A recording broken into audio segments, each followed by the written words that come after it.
محمد رفیع صاحب پوچھ رہے ہیں، میں بتانے کا کہاں سے ہیں تاکہ ایسا نہ ہو ان کے گھر والے جان لیں۔ میری عنقریب شادی ہونے والی ہے، مجھے زوجہ سے قربت کا سنت طریقہ بتا دیں۔ یہ سوال حیا کے خلاف ہے اور میں حیا کے خلاف سوالات نہ پڑھتا ہوں نہ اس کے جواب دیتا ہوں، لیکن چونکہ یہ سوال بہت زیادہ لوگ پوچھتے ہیں تو میں نے ہمت کر کے آج یہ پڑھ لیا ہے، اور اس میں لوگ غلط گائیڈ بھی کر رہے ہیں، تو اس لیے میں اس کا جواب دے رہا ہوں کہ اسلام میں کوئی خاص طریقہ نہیں ہے اس کا۔ اس پہ فالتو کتابیں لوگوں نے لکھی ہوئی ہیں، پتہ نہیں کیا کیا، وہ ایسے ہی لوگوں کی آ رہا ہے۔ تو یہ چیز نیچرل ہے۔ جیسے کوئی پوچھے کھانا کھانے کا طریقہ کیا ہے، تو بھائی منہ میں نوالا ڈال کے چباؤ، نگل لو، خود بخود فطرت سکھاتی ہے انسان کو۔ تو ایسی زوجہ کے قریب فطرت خود سکھا دیتی ہے۔ ہاں، شریعت نے جس طریقے کو حرام قرار دیا ہے وہ سب کو معلوم ہے کہ جو ہے وہ اللہ تعالیٰ نے جو بدکار لوگ جس طرح سے کرتے ہیں، جو لڑکوں سے بدفعلی کرنے والے لوگ ہیں، وہ طریقہ حرام ہے۔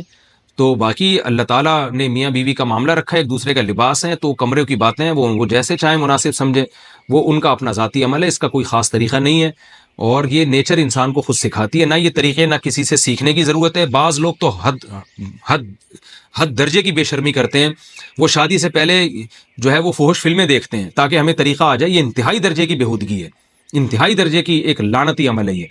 تو یہ کوئی خاص طریقہ نہیں ہے۔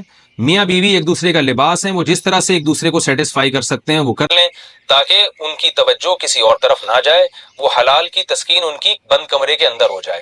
اور یہ باتیں لوگوں سے شیئر بھی نہیں کرنی چاہیے۔ آج یہ بھی ایک حرام کاری ہو رہی ہے، میں بہت سخت الفاظ استعمال کر رہا ہوں اس لیے کہ یہ، اور میرے پاس کوئی ہلکا لفظ نہیں ہے۔ وہ کیا ہوتا ہے کہ مرد اپنی زوجہ سے ہم بستری کر کے اس کے راز دوستوں کے سامنے فاش کر رہا ہوتا ہے، میں نے ایسے کیا، میں نے ایسے کیا۔ لڑکیاں بتا رہی ہوتی ہیں اپنی فرینڈس کو کہ میرے شوہر نے میرے ساتھ ایسے کیا۔ یہ بہت لعنتی عمل ہے۔ آپ صلی اللہ علیہ وسلم نے فرمایا جو عورت اپنے شوہر کے راز یا شوہر بیوی کے راز فاش کرتا ہے اس پر لعنت ہے، حدیث کا مفہوم ہے یہ۔ تو یہ بند کمرے کی میاں بیوی کی باتیں، جس طرح سے وہ ایک دوسرے کو سیٹسفائی کر سکتے ہیں وہ کریں، ایک دوسرے کے لیے وہ حلال ہیں۔ اور بس وہ طریقہ جو لڑکوں سے بدفعلی والا طریقہ ہے وہ طریقہ اسلام میں حرام ہے۔ اور اسی طرح اورل سیکس پہ بھی میں ایک کلپ ریکارڈ کروا چکا ہوں، وہ بھی سن لیا جائے، یا علماء کی جو اس بارے میں رائے ہے وہ دیکھ لی جائے۔ تو اس کے علاوہ جو بھی ہے میاں بیوی ایک دوسرے کے لیے اللہ نے حلال کیے ہیں، کوئی خاص طریقہ نہیں ہے۔ اور یہ حیا کی باتیں، ان کو بند کمرے کے اندر ہی رہنا چاہیے ان چیزوں کو۔ اور اس کے لیے جو فحش فلمیں دیکھی جا رہی ہیں یہ بہت غلط حرکت ہے، اور اس کو نا ایک ایجوکیشن کا نام دے دیا گیا اس زمانے میں، اور سیکس کی تعلیم کے نام سے بچوں کو پڑھایا جا رہا ہے اسکول میں۔ یہ سب بےہودگی ہے۔ لاکھوں سال سے انسان دنیا میں زندہ ہے، تو کیا اس کو یہ پتہ ہی نہیں تھا؟ اور یہ ساری ایک 6 ارب انسان ایسے ہی بغیر تعلیم کے پیدا ہو گئے ہیں کیا؟ تو یہ تو چیزیں نیچر خود سکھا دیتی ہے انسان کو کہ کیا کرنا ہے، کیسے کرنا ہے۔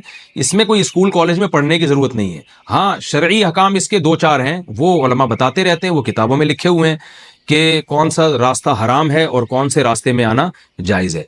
تو اس لیے میں نے بہت ہی دل پہ پتھر رکھ کے آج اس کلپ کو ریکارڈ کروایا ہے، تاکہ لوگ اس بارے میں غلط طرف نہ جائیں اور ایک چیز کو ایک بہت بڑا ایشو نہ بنا لیں لوگ۔